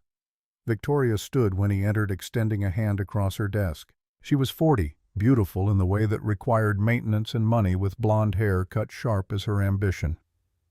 "Nathan, thank you for coming. Let's skip the pleasantries." Nathan remained standing. "What do you want?" Victoria's smile went predatory. "Always so direct. It's what I've always admired about you." She gestured to the chairs. "Please, sit. This won't take long." Nathan sat, waiting. "I wanted to discuss the Ashford merger." Victoria pulled out a folder, slid it across the desk. "These are my terms. I think you'll find them very generous to your shareholders." Nathan flipped through the documents. She was offering to buy Carson Industries outright, folding it into her company at a valuation that was actually fair, more than fair, the kind of offer that would make his board push hard for acceptance. "You can't afford this." He closed the folder. "Your liquidity ratios don't support an acquisition of this size. I have investors who believe in the vision." "You have investors who want to see me fail." Nathan stood. "The answer is no." "You haven't heard the rest." Victoria stood as well, moving around the desk. "If you refuse my offer, I'll make sure everyone in this city knows about your little arrangement. The young nurse, the convenient live-in situation, the way you're using your daughter's grief to seduce vulnerable women." Nathan's hands clenched. "Sarah is Emma's caregiver. Nothing more." "Is she?" Victoria pulled out her phone, swiped through photos. "These are from the past 3 weeks. Your nanny taking Emma to school, your nanny grocery shopping with your credit card, your nanny sleeping in your penthouse." She looked up. "It looks like a relationship to me. It looks like someone doing her job. Not to the tabloids, it won't." Victoria set her phone down. "I have friends in media. One call and this becomes the story. Wealthy widower, vulnerable employee, inappropriate relationship. Your board will demand an investigation. Child services might get involved. Is that really what you want for Emma?" Nathan felt ice spreading through his veins. Victoria had found his weakness, and she knew it. Emma couldn't handle another disruption, another loss. If child services started investigating, even if they found nothing, the trauma would set his daughter back months. "You're threatening a 5-year-old child." "I'm offering you a choice." Victoria's voice went soft, reasonable. "Sell me the company. I'll pay above market rate. You walk away wealthy and free to pursue whatever interest you have. Or refuse, and I'll destroy everything you've built. Your company, your reputation, your family." Family. Nathan let the word hang between them. "You don't have one of those, do you, Victoria? No husband, no children, just the company and the need to win." Her expression flickered. "This isn't personal." "Yes, it is. It's been personal since I outbid you 3 years ago and you couldn't handle losing." Nathan moved toward the door. "But here's what you don't understand. I've already lost everything that mattered. My wife is dead. My daughter barely speaks. You think you can threaten me with bad publicity? I think I can threaten you with losing Emma." Nathan stopped, hand on the door. "If you come after my daughter, if you do anything that hurts her, I will dedicate every resource I have to destroying you. Not your company. You, personally. I will find every questionable deal you've ever made, every corner you've cut, every lie you've told. And I will burn your life to the ground." That's quite a threat from a man who's vulnerable. "I'm not vulnerable. I'm desperate. And desperate men are dangerous." Nathan opened the door. "The answer is no. It will always be no. Come at me with whatever you have, but leave Emma and Sarah out of it." He walked out before Victoria could respond, his heart pounding so hard he could hear it in his ears. The elevator ride down felt endless. He made it to the street before pulling out his phone. A text to Marcus. "Victoria's planning something. Increase security on the penthouse and find out everything you can about her investors." Then, after a moment's hesitation, a text to Sarah. "Coming home early. Need to talk." The response came immediately. "We're at the park. Come find us." Nathan found them by the pond, feeding ducks with bread Sarah had brought. Emma was laughing at a particularly aggressive mallard completely carefree. Sarah stood behind her hands ready to catch if Emma leaned too far over the water's edge. They looked like a family. The thought hit Nathan with unexpected force. Not his family, not a replacement for Catherine. Just a family, a unit, people who cared about each other. Sarah saw him first. Her smile dimmed when she registered his expression. She said something to Emma, who waved at Nathan without abandoning her duck-feeding mission, then walked over. What happened? Nathan told her about Victoria's ultimatum, her threats, the photos. Sarah listened without interrupting, her face going progressively more still. When he finished, she was quiet for a long moment. Then, so she's trying to destroy you by making me look like a predator. She's trying to destroy me by using you and Emma as weapons. Same thing. Sarah looked back at Emma, who was now trying to name all the ducks. What are you going to do? Fight her. But I wanted you to know what's coming. If this gets public, if the press starts calling you, I don't care what the press says. Sarah turned back to him. But I care what this does to Emma. If Child Services gets involved, if there's an investigation, she'll blame herself. Kids always do. I know. So we have to protect her. Sarah's voice went hard. Whatever it takes. Nathan studied her face. You're not scared. I'm terrified, but not of Victoria Whitmore. Sarah crossed her arms. I'm scared of Emma losing the progress she's made. I'm scared of her thinking she caused trouble. I'm scared of what happens to her if she loses another person she trusts. You really care about her. Of course I care about her. She's... Sarah stopped, looked away. I'm not her mother. I know that. But she matters to me. A lot. Something shifted in Nathan's chest. Thank you. Stop thanking me for doing my job. But there was no heat in it. Come on. Emma will want to show you her duck naming system. They walked back to the pond together. Emma grabbed Nathan's hand, pulling him down to her level to explain which duck was Gerald and which was Patricia, and why the mean one had to be named Kevin. Nathan found himself actually listening, actually present, not thinking about Victoria or the company or anything except his daughter's excitement over waterfowl. Sarah watched from a few feet away, and when Nathan caught her eye, she smiled. Real, warm, the kind of smile that made him think maybe they could survive whatever Victoria threw at them, if they worked together. The first article dropped 3 days later. Nothing major, a blind item in a society gossip column asking whether a certain widowed CEO was finding comfort with his children's caregiver. No names, no photos, just enough to plant the idea. Nathan's publicist called within an hour. We need to get ahead of this. How? Press release. Clarify the relationship. Maybe a photo opportunity showing you with Emma in a clearly paternal context. No. Nathan was firm. No press releases. No photo ops. Emma doesn't get used as a prop. Then we're just letting this narrative build. Let it build. We're not feeding it. He hung up, found Sarah in the kitchen making Emma's lunch. She looked up when he entered. I saw the article. It's starting. Nathan leaned against the counter. My publicist wants to do damage control. What did you tell her? No. We're not making Emma part of this circus. Sarah nodded, went back to cutting sandwiches into triangles. Good. Emma asked me this morning why people were taking pictures of us at the park. I told her some people are just curious about others' lives. She seemed to accept that. For now. Nathan watched her work. Sarah's movements were efficient, practiced. The sandwich went into a lunchbox decorated with dinosaurs along with apple slices and the crackers Emma would actually eat. What happens when it gets worse? We tell her the truth, that some people say mean things because they're unhappy, that it doesn't change who we are or what we do. Sarah closed the lunchbox. Kids can handle more honesty than adults give them credit for. You sound very sure about that. I spent 3 years watching my mother forget who I was. Emma asked me about it last week, why I visit someone who doesn't remember me. You know what I told her? Nathan shook his head. That love doesn't need memory to be real. That showing up matters even when the person doesn't know you showed up.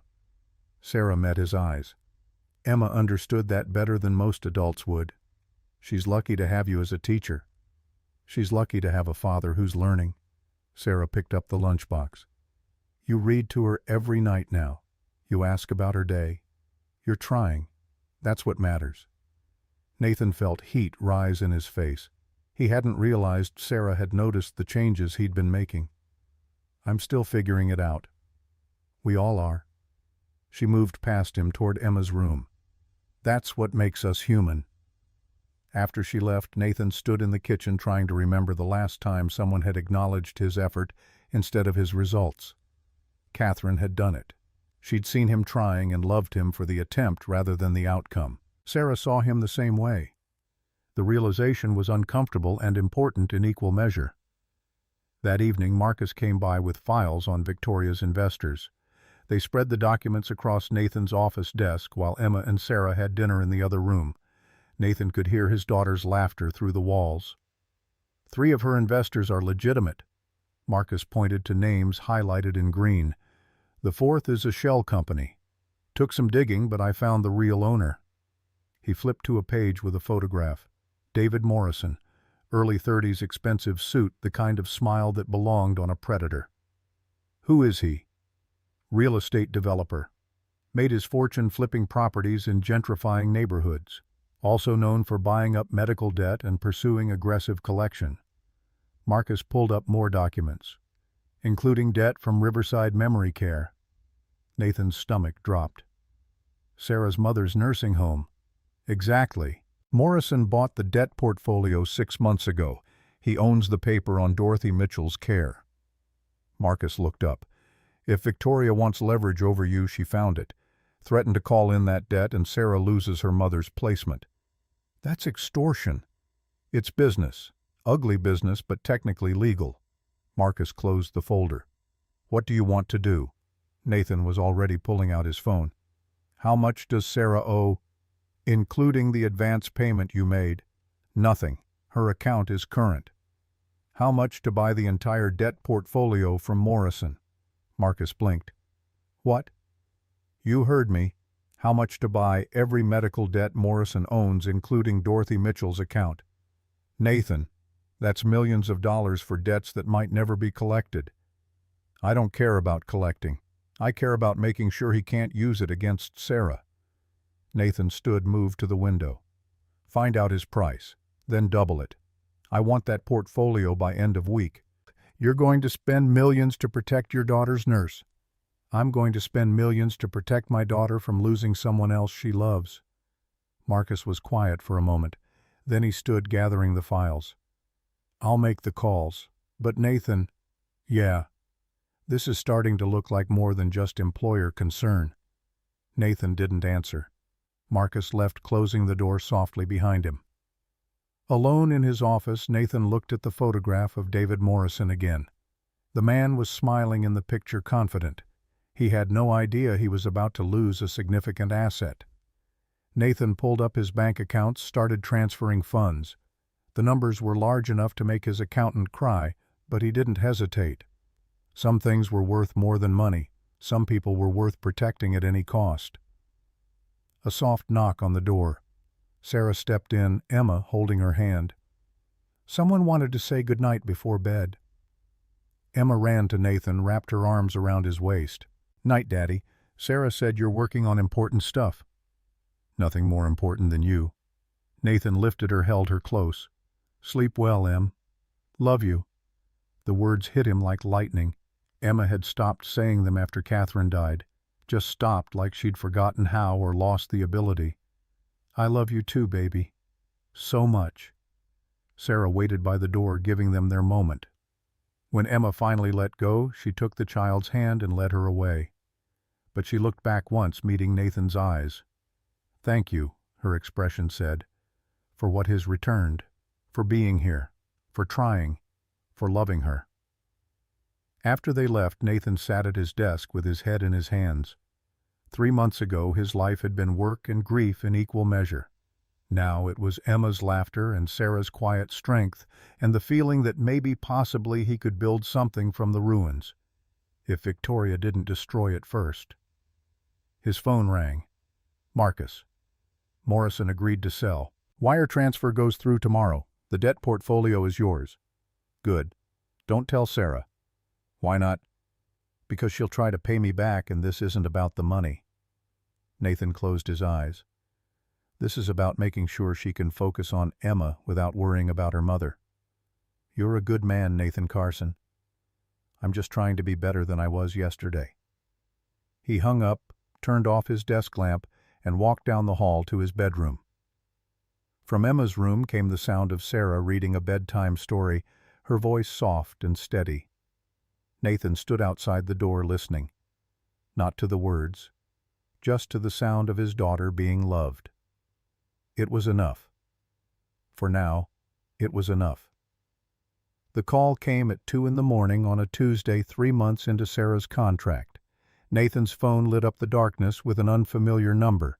He answered anyway. Emergencies didn't respect business hours. Mr. Carson, this is Night Supervisor Rodriguez from Riverside Memory Care. I'm calling about Dorothy Mitchell. Nathan was already sitting up, reaching for his clothes. What happened? She's had an episode. Violent agitation, tried to leave the facility. We've sedated her, but she's asking for Sarah. Won't calm down until she sees her daughter.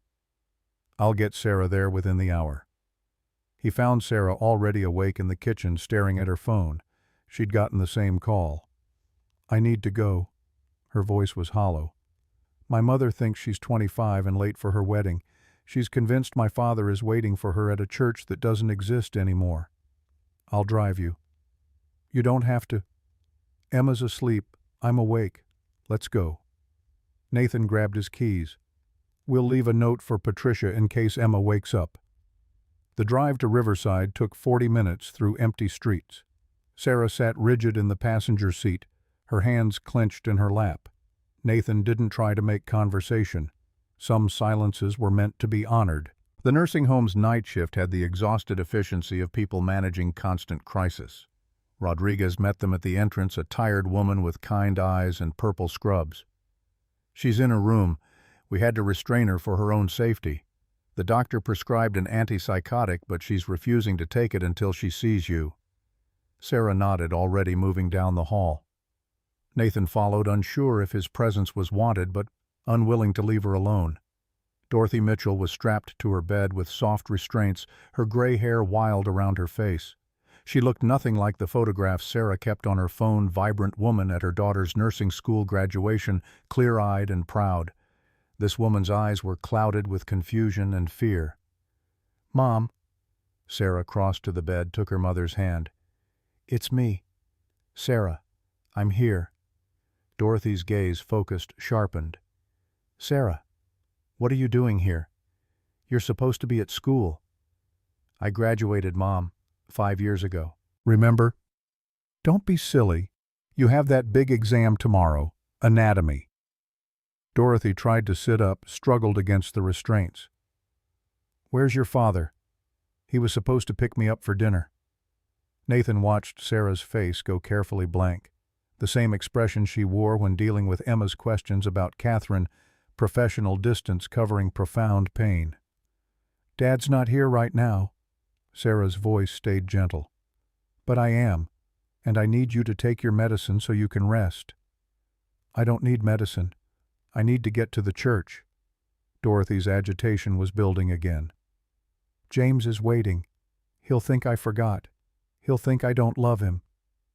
Dad knows you love him. He knows. Sarah reached for the small cup of pills the nurse had left. Please, Mom, for me. Something in Sarah's voice must have penetrated the confusion. Dorothy's struggles stopped. She looked at her daughter with sudden, terrible clarity. James is dead, isn't he? And I can't remember. I keep forgetting he's dead. Sarah's hand trembled. Yes, Mom. Dad died 3 years ago. And you've been taking care of me alone this whole time. Dorothy's eyes filled with tears. My brilliant girl wasting her life on a mother who doesn't even recognize her most days. You're not a waste. You're my mother. I'm a ghost. Dorothy took the pills, swallowed them dry. I can feel it, Sarah. The good moments are getting shorter. Soon there won't be any clarity at all, just the fog. Then we'll love each other through the fog. Sarah's voice broke on the last word. I'll keep showing up. I'll keep telling you who I am until one of us stops breathing. Nathan felt something crack in his chest. This was what Sarah did 3 times a week, watched her mother disappear piece by piece, never knowing if each visit would be the last one where Dorothy recognized her. The medication took effect quickly. Dorothy's eyes grew heavy.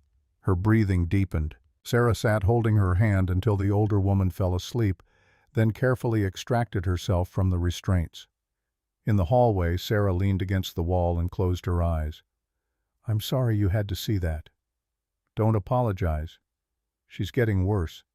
The doctor warned me this stage would progress faster. Sarah pushed off the wall, started walking toward the exit. I should get back. Emma will wake up in a few hours. Sarah. Nathan caught her arm. You're allowed to fall apart. Not while I'm on duty. You're not on duty right now. You're a daughter who just watched her mother suffer. Sarah pulled away. If I fall apart, I won't be able to put myself back together in time for Emma's breakfast.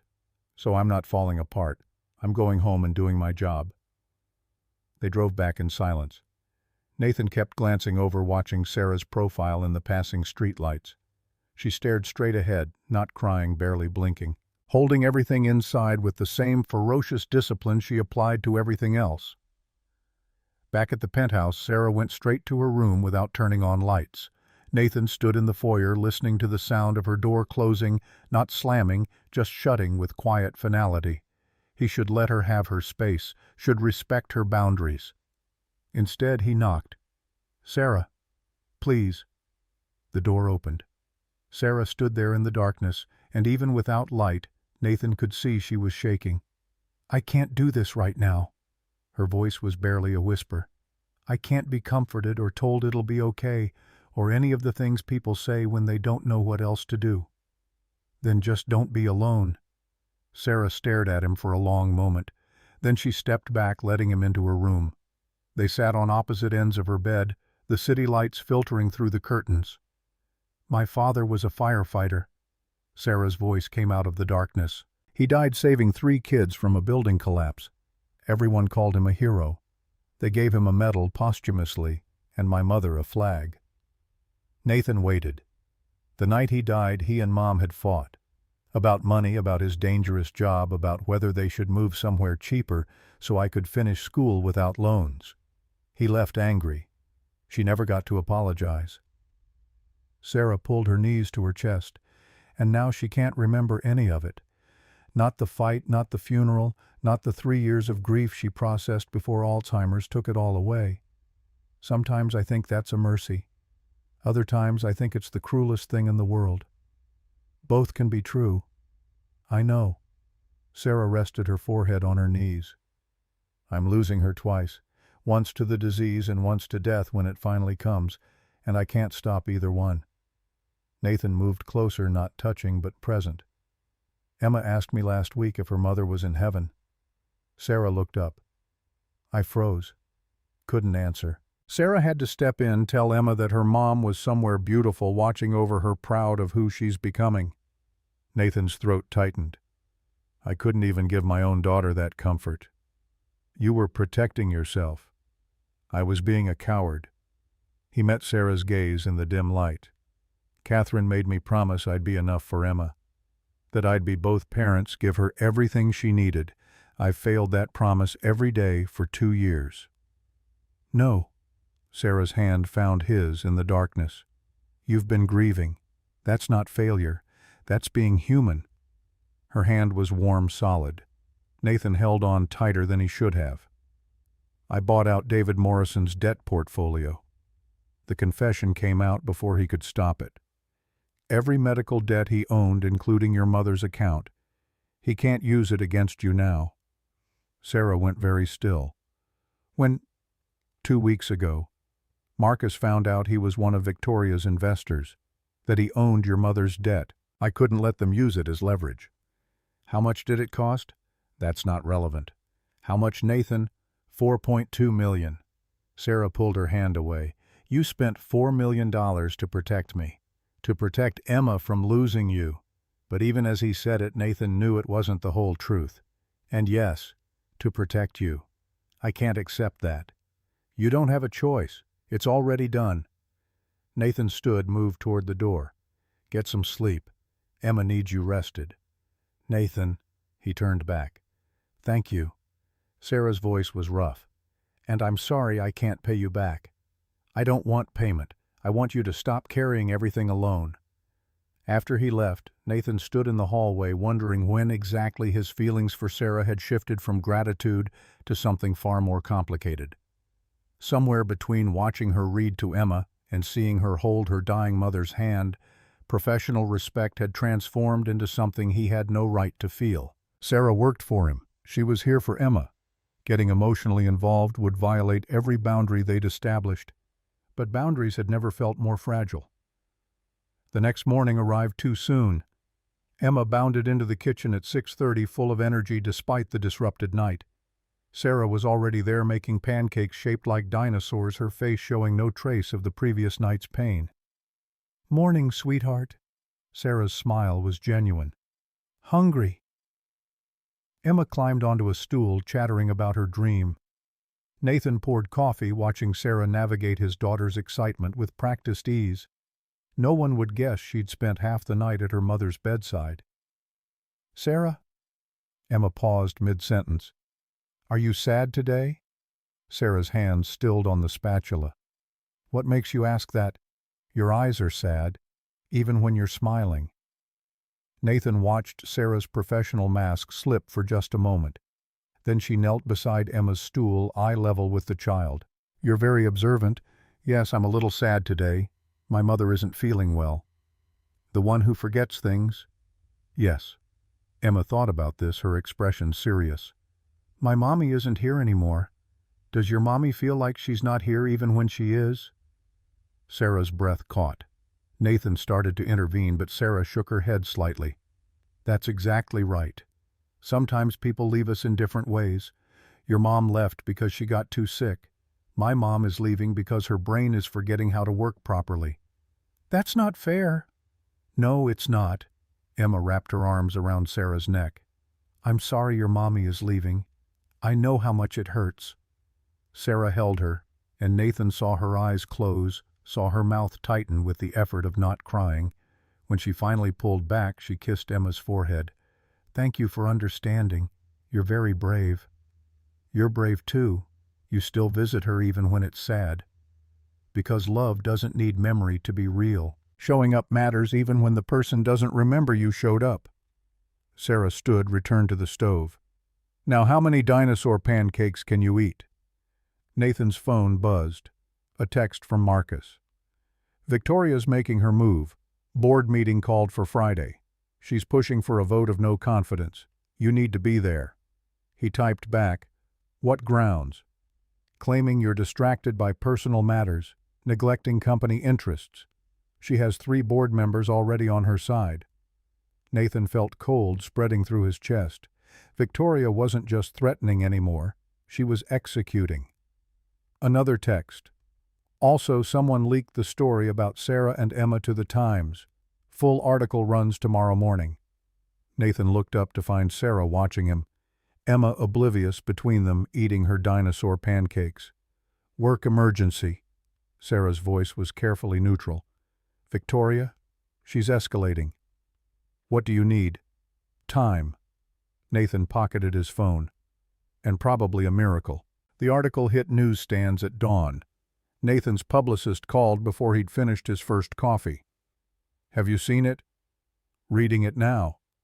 Nathan scrolled through his tablet, his jaw tightening with each paragraph. The piece was carefully crafted to avoid outright libel while implying everything Victoria wanted people to believe. Grieving widower finds comfort with live-in nurse. Questions about appropriate boundaries, concerns from unnamed sources about the child's welfare, speculation about whether Nathan Carson had the judgment to lead a billion-dollar company while managing personal complications. They printed a photo. The publicist sounded grim. Sarah and Emma at the park. Looks very domestic. It is domestic. Sarah lives here. She takes care of my daughter. Nathan, the optics are terrible. We need to respond. With what the truth that Sarah saved Emma's life and I hired her to continue helping my daughter, that she's the best thing that's happened to this family in 2 years. That's not how it'll read. I don't care how it reads. Nathan ended the call, tossed his phone on the counter. Sarah appeared in the kitchen doorway. Emma's still asleep. We should talk before she wakes up. They sat at the dining table, the offending article between them on Nathan's tablet. Sarah read it without expression, then pushed the device back across the table. They make it sound like I'm sleeping with you for money. I know. Emma will see this eventually. Kids at school, their parents. She'll have questions. We'll answer them honestly. Honestly how? Sarah's voice rose slightly. Honestly, that her father hired me to replace her dead mother, that I'm paid to love her. How do we explain this in a way that doesn't hurt her? We explain that you're here because you care about her, that the money is just how employment works, not why you stay. But is that true? Sarah stood, paced to the window. I took this job because I needed the money, Nathan. I needed to save my mother. I didn't know Emma. I didn't know you. It was a transaction. And now... Sarah was quiet for a long moment. Now it's more complicated. How complicated? She turned to face him. Complicated enough that I'm terrified of what happens when this contract ends. Complicated enough that I cry when Emma calls me her friend. Complicated enough that I spent $4 million of your money last night, and my first thought was that you saw me. Not my mother, not the debt, but me. And that's dangerous. Nathan stood cross to her. Why is it dangerous? Because I'm the help, Nathan. I'm the hired nurse who lives in your guest room and takes care of your daughter. I'm not supposed to care this much. I'm not supposed to... She stopped, looked away. Not supposed to what? Nothing. Forget I said anything. Sarah, I need to check on Emma. She moved past him toward the hallway. Nathan caught her wrist, gentle but firm. Don't run from this conversation. I'm not running. I'm maintaining boundaries. But she didn't pull away. We have to think about Emma. If there's any perception that this is inappropriate, child services could investigate. They could remove her from your care pending review. Is that what you want? The question hit like cold water. Nathan released her wrist. Of course not. Then we need to be careful. Professional. No more late-night heart-to-hearts. No more crossing lines. What lines have we crossed? Sarah met his eyes. You know exactly what lines. She was right. He did know. The touches that lasted too long, the conversations that went too deep, the way he'd started thinking of her as more than Emma's nurse. The way he looked forward to coming home not just to see his daughter but to see Sarah too. What if I don't want to be careful? The words came out before Nathan could stop them. Sarah's breath caught. Don't. Please don't say things you don't mean. I mean them. You mean them right now, while you're grateful and scared and fighting Victoria. But what happens when the crisis is over, when Emma's healthy and happy and doesn't need me anymore? Where do I fit then? Where do you want to fit? That's not fair. Sarah backed away. I can't answer that while I'm working for you. The power dynamic is too skewed. Then quit. What? Quit, right now. Nathan moved closer. Break the contract. I'll pay out the full 6 months, set up your mother's care permanently, give you anything you need. Remove the employment relationship entirely. And then what? We date, fall in love. Play happy family. Sarah's laugh was bitter. Real life doesn't work like that. Emma needs stability, not her father's midlife crisis romance with the help. You're not the help. You're... Nathan stopped, the words too big to say. You matter. To Emma. To me. I'm flattered. Really. But Sarah's eyes were bright with unshed tears. But I signed a contract to take care of a little girl, not to fix her broken father. The words landed like a slap. Nathan stepped back. I'm not asking you to fix me. Aren't you?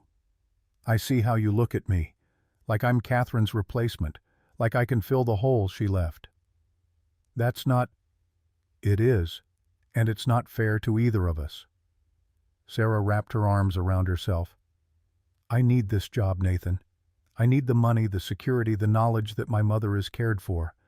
I can't risk that for feelings that might not survive reality.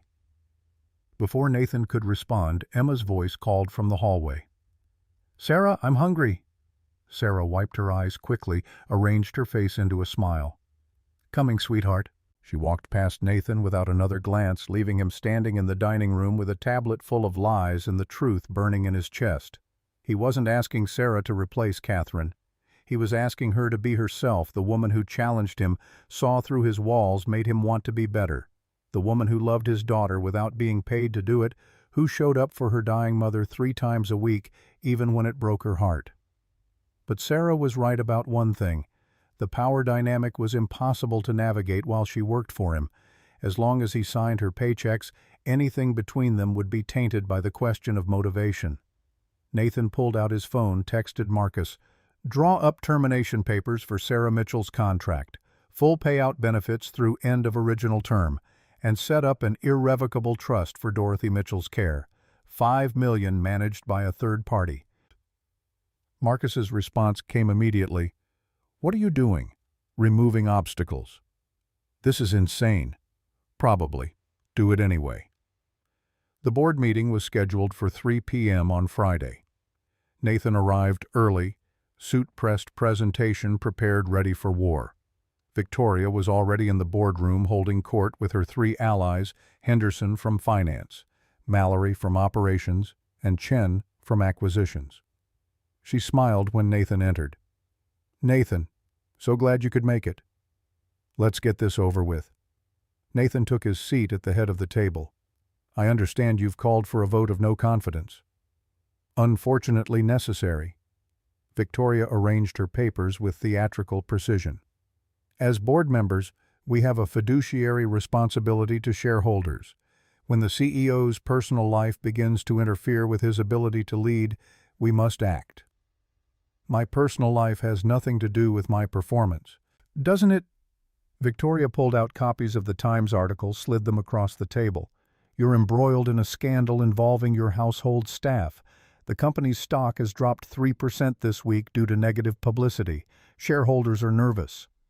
Henderson cleared his throat. Nathan, we respect your grief. We understand you've had a difficult time since Catherine passed. But Victoria raises valid concerns. The optics are problematic. The optics of me hiring a qualified pediatric nurse to care for my sick daughter. The optics of you living with a young woman while claiming it's purely professional. Mallory's voice was disapproving. It reflects poorly on the company's values. Nathan felt rage building behind his sternum. These people had never asked about Emma, never acknowledged his daughter's existence beyond obligatory condolences at Catherine's funeral. Now they wanted to use her as ammunition. My daughter was suffering from selective mutism. She barely spoke, wouldn't engage with anyone. Sarah Mitchell got through to her in 5 minutes. In 3 months, Emma has transformed. She talks, laughs, plays. She's finally healing. Nathan's voice went cold. If you think I'm going to apologize for prioritizing my child's mental health over your discomfort with employed women living where they work, you're mistaken. No one's asking you to apologize. Victoria's tone was reasonable, which made it more dangerous. We're asking you to recognize that this situation is untenable.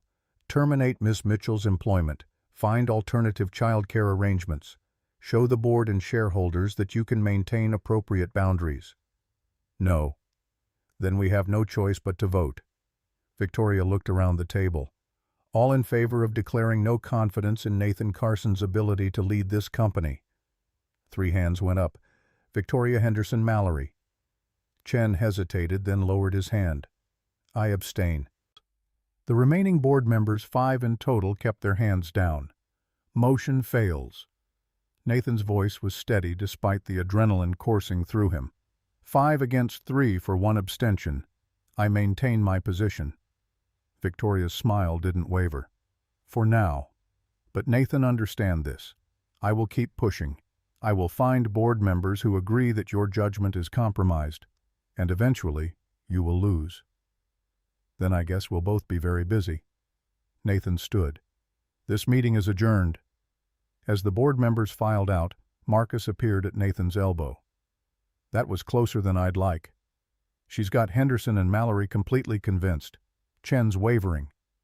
So we shore up support. Remind the other board members why they backed you in the first place. Or I give Victoria what she wants. Nathan grabbed his briefcase. Fire Sarah. Remove the ammunition. Marcus stared at him. You're not serious. Why not? Sarah was right this morning. The power dynamic is impossible. As long as she works for me, anything between us is compromised. So your solution is to fire her, and then what? Ask her on a date. Marcus followed Nathan into the hallway. Have you lost your mind? Possibly. Nathan kept walking. But I'm tired of making decisions based on fear. Fear of what Victoria will do, fear of what the board thinks, fear of being happy again. Catherine didn't die so I could spend the rest of my life afraid. He'd made it to the elevator when his phone rang. Patricia's number. Nathan, you need to come home, now. His mother's voice carried an edge of panic that made his stomach drop. What's wrong? Emma. She saw the article. Someone at her school showed it to her. She's hysterical, won't let anyone touch her except Sarah. But Sarah's not here. She left an hour ago with all her things. Nathan's world tilted. What do you mean she left? I came to check on Emma and found Sarah packing. She said it was better this way, cleaner. She left a note for you. Patricia's voice cracked. Nathan, Emma is asking for her. She thinks Sarah left because of something she did. Nathan was already running for his car. I'm on my way. Stay with Emma. Tell her I'm coming. The drive home took 15 minutes that felt like hours. Nathan's mind raced through possibilities. Sarah had left, taken her things. Emma was blaming herself. This was his fault. He'd pushed too hard, said too much, made Sarah feel like she had to choose between her job and her integrity. He'd destroyed everything. Patricia met him at the penthouse door. She's in her room. She won't come out. Nathan found Emma curled in her closet, the space where she'd hidden after Catherine died. His daughter was crying so hard she could barely breathe, her face blotchy and red. Baby, I'm here. Nathan knelt outside the closet, not forcing entry. Talk to me. Sarah left because of me. Because I'm bad. Because I made people say mean things. No. No, sweetheart, that's not true. The kids at school said Sarah only pretends to like me because you pay her. They said she's not my real mom and she was going to leave anyway. Emma's voice broke on a sob. And they were right. She left. Nathan felt something inside him shatter. He crawled into the closet, gathered his daughter into his lap despite the cramped space. Sarah didn't leave because of you. She left because I made a mistake. Because adults were saying mean things and she thought leaving would protect you. But I don't want to be protected. I want Sarah. I know. I do too. Emma looked up at him with Catherine's eyes. Do you love her, Daddy? The question stole Nathan's breath. What? Sarah. Do you love her like you loved Mommy? Nathan thought about lying about protecting Emma from complicated adult emotions. Then he remembered Sarah's words. Kids can handle more honesty than adults give them credit for. Not like I loved Mommy. That was different. But yes, I love Sarah, and I think I messed up badly enough that I might have lost her. Then you have to fix it. Emma grabbed his shirt. You have to tell her I need her, that I don't care if people say mean things. I just need her to come back. I'll try, Em. I promise I'll try. Try hard, because Sarah's my best friend and I love her too. Nathan held his daughter until her sobs quieted, until her breathing evened out. Then he carried her to her bed, tucked her in, despite it being the middle of the afternoon. Sleep, baby. When you wake up, I'll have answers. Good answers. I hope so. After Emma fell into exhausted sleep, Nathan found Sarah's note on his office desk. Her handwriting was careful, measured. Nathan, I'm sorry for leaving this way, but Emma saw the article. Kids at her school are talking. The longer I stay, the worse it gets for her. I've arranged for a replacement nurse through the agency, highly qualified, excellent references.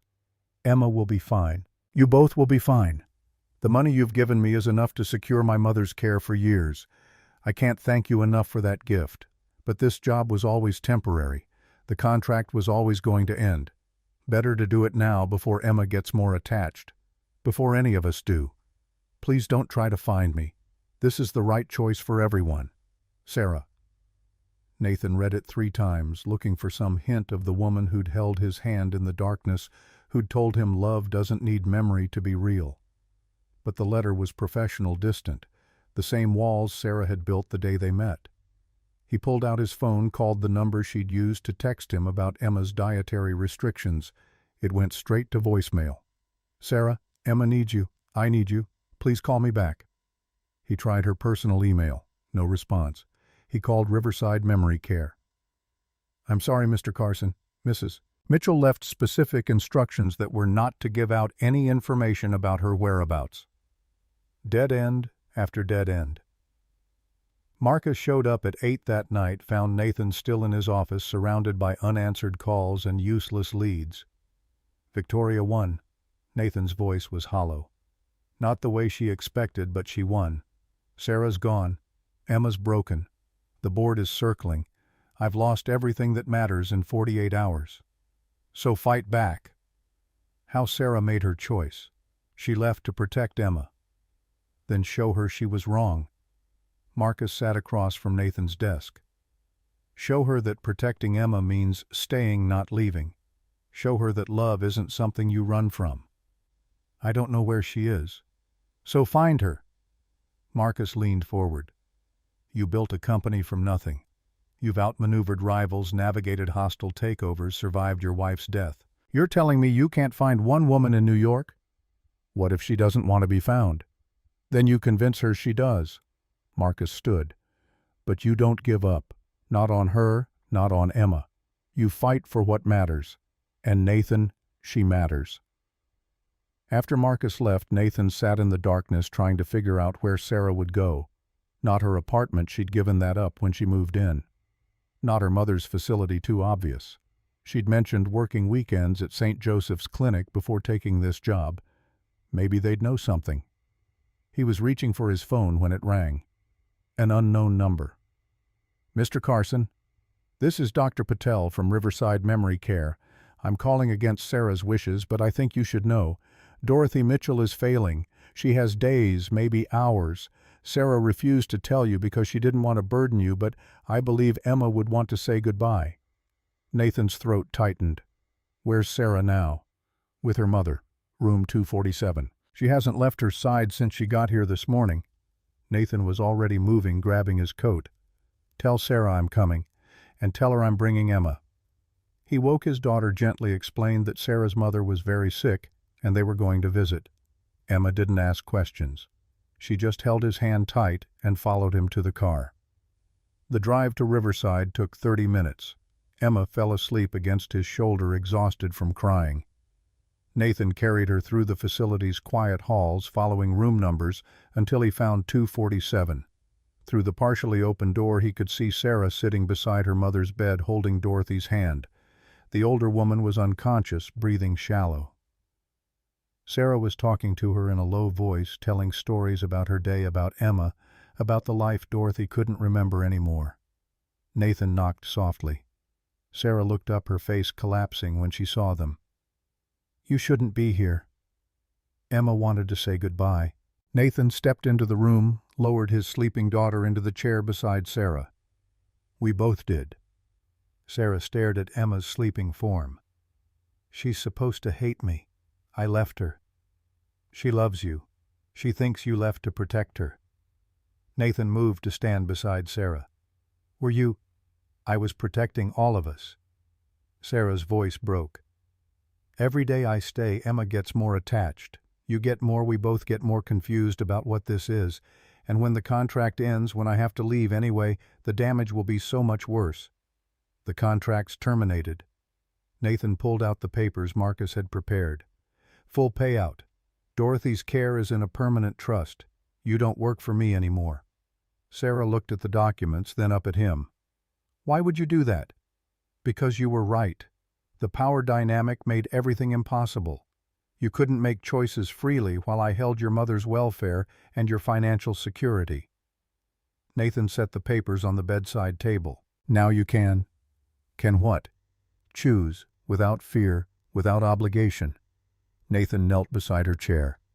"Sarah Mitchell, I'm in love with you. Not because you saved Emma's life, not because you made my daughter smile again, not because you see through my bullshit and call me on it. I'm in love with you because you're you, because you show up even when it's hard, because you love without needing love back, because you make mashed potatoes into dinosaurs and read the same bedtime story 40 nights in a row and hold your mother's hand while she forgets who you are." Sarah's tears spilled over. "I can't. I'm losing my mother. I'm a mess. I'm not what you need." "You're exactly what I need, what Emma needs. A person who's real, who doesn't hide from pain or pretend everything's fine, who fights for the people she loves even when it costs her everything." Nathan took her hand. "I know the timing is terrible. I know you're grieving. I know this is fast and complicated and probably a disaster, but I also know that walking away from you would be the biggest mistake of my life." "What about Victoria, the board, the scandal?" "I'll handle Victoria. The board can deal with reality, and the scandal is just noise." Nathan squeezed her hand. "But none of that matters if you don't feel the same way." Sarah looked at him for a long moment, then at Emma sleeping peacefully for the first time in days, then at her mother breathing slowly in the bed. "I'm terrified." Her voice was barely a whisper. "I'm terrified of loving you and losing you like I've lost everyone else. I'm terrified Emma will get hurt. I'm terrified I'm not strong enough for this." "Then be terrified with me." Nathan pulled her close. "We'll figure it out together, all of us, as a family." "Family," Sarah tested the word. "Is that what we are, if you want to be?" Emma stirred, opened her eyes. She saw Sarah and launched herself from the chair, wrapping her arms around the woman who'd walked into their lives in a blizzard and stayed through everything after. "You came back." "I never really left, sweetheart." Sarah held her tight. "I was just scared." "It's okay to be scared. Daddy says brave people are scared too. They just do the thing anyway." Sarah laughed through her tears. "Your daddy is very smart." "So are you." Emma pulled back her small face, serious. "Are you going to stay now? Forever?" Sarah looked at Nathan over Emma's head. He nodded. "Yes, Em. I'm going to stay." "Promise?" "Promise." Dorothy Mitchell died 3 hours later, with Sarah holding one hand and Emma holding the other. The little girl who'd lost her own mother 2 years ago sat quietly beside the bed, not crying, just present. Being there for someone else's grief the way Sarah had been there for hers. Nathan stood by the window giving them space but staying close enough to catch them when they fell. After the nurses came, after the paperwork was signed and the final goodbyes were said, Nathan drove them all home through the pre-dawn darkness. Sarah sat in the back with Emma, both of them exhausted and red-eyed, but somehow more whole than broken. Back at the penthouse, Nathan carried Emma to her room. Sarah followed, tucked her in, kissed her forehead. "Thank you for being there tonight." Sarah's voice was raw. "My mother loved children. She would have been honored to have you with her at the end. She was nice, even though she didn't know me." Emma yawned. "I told her I'd take care of you now, since she can't anymore." Sarah's tears started again. Nathan put his arm around her, led her out of Emma's room and into the living room.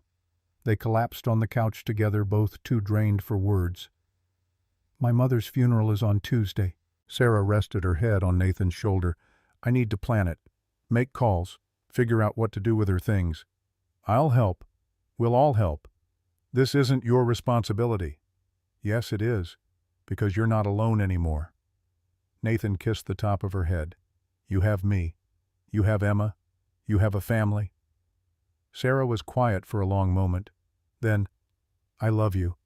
I've been trying not to, but I do. I love you, and I love Emma, and I'm terrified that makes me weak or stupid or setting myself up for more loss. It makes you human. It makes you brave." Nathan tilted her face up to his. "And it makes me the luckiest man alive." He kissed her, then gentle and real tasting salt from her tears and promise from her lips. When they finally pulled apart, Sarah was smiling despite everything. "What happens now? Now we figure it out. One day at a time, together. Even with Victoria trying to destroy you. Especially then, because she can't touch what really matters." Nathan pulled Sarah closer. "You and Emma are what matters. Everything else is just noise." They fell asleep on the couch, wrapped around each other as dawn broke over the city and everything changed and stayed the same all at once.